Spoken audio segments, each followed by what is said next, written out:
Hi, this is Stephanie Miller from The Stephanie Miller Show. Please enjoy this exclusive clip from my show on Political Voices Network. Oh, hello from the New York Bureau. Kids, what a week. What a week. J.D. Vance got America to feel sorry for Catholic bishops. That's how crazy it is. Good morning. Good morning. John, it's hard when he beats even our very, very low expectations of him. We before this press conference yesterday, we were here going, "Oh, can you imagine if that was under Biden? What they be saying about Biden and Buttigieg?" Yeah. And he still blames Biden and Buttigieg.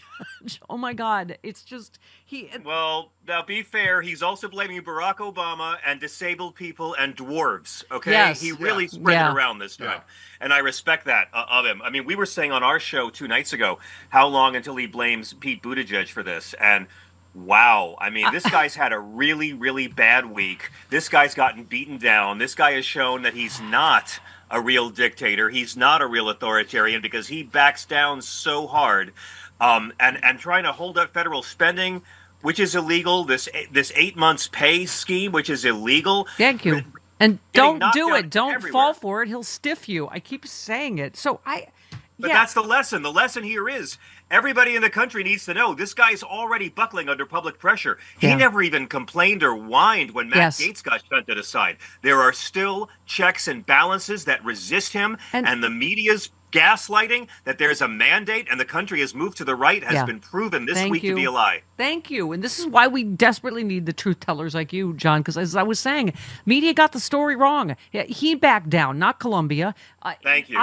I don't care what his stupid fembot press secretary tweeted. He backed down on the spending freeze. And by the way, can I just say, my good personal friend Chris told me this. Caroline Leavitt, in her first press conference, she said, "I commit to telling the truth from this podium every single day." And again, her first thing she said, it's very easy to speak the truth from this podium with the president implementing policies wildly popular. Oh, my God.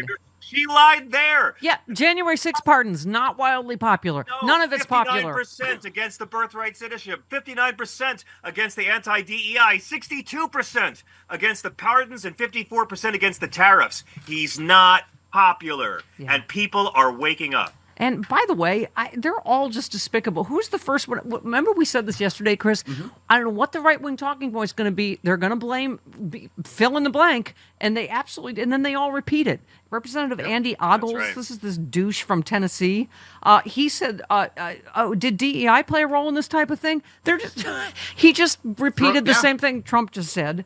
This guy was exposed for having lied about his education and work experience. He's currently under investigation for faking a $320,000 loan to his campaign. The FBI seized his phone as part of the probe. He's made them just a party of crooks and grifters and liars. You were saying these what do you call it? These hearings, they're just such bull because they all just lie. They just lie their way All through. of them just lie, and it's a joke. And since 1781, I believe only 9 cabinet nominees have not been permitted. It's a rubber stamp pageant. It's a joke. These hearings are awful.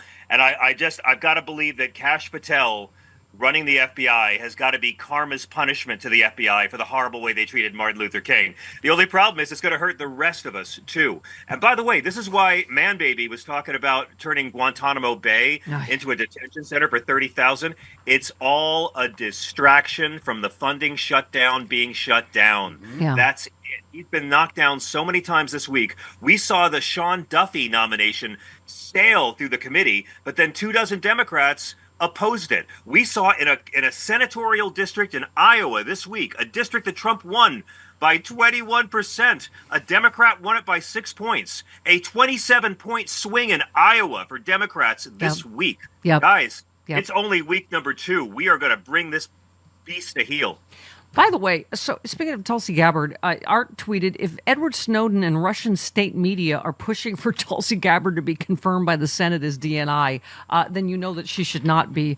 I mean, they're openly on Russian TV rooting for her. Edward Snowden, I mean, she couldn't answer this. Where is it? Give me 11. Okay. But she couldn't answer this question from Senator Bennett yesterday. At the very moment that Russian tanks were rolling across the peaceful border of Ukraine, for the first time, you tweeted at 11:30 p.m. your time, this war and suffering could have easily been avoided if Biden administration / NATO had simply acknowledged Russia's legitimate security concerns regarding Ukraine's becoming a member of NATO. Did you say that, yes or no? I believe you're reading my tweet, Senator. Yes is the answer. John, you posted, it's been 72 hours since Donald Trump didn't solve the Ukraine invasion in 24 hours. Well, now it's been longer. Right. Yes, it has been. Oh, hi. I just finished, I'm going to say, an 11 billion mile bike ride. And thank God I happen to have this magic potion with me, ASEA, as seen on the Stephanie Miller Show. It helps my cells communicate better so that I can heal faster from overdoing because I'm lying about my age. I also use it on my face.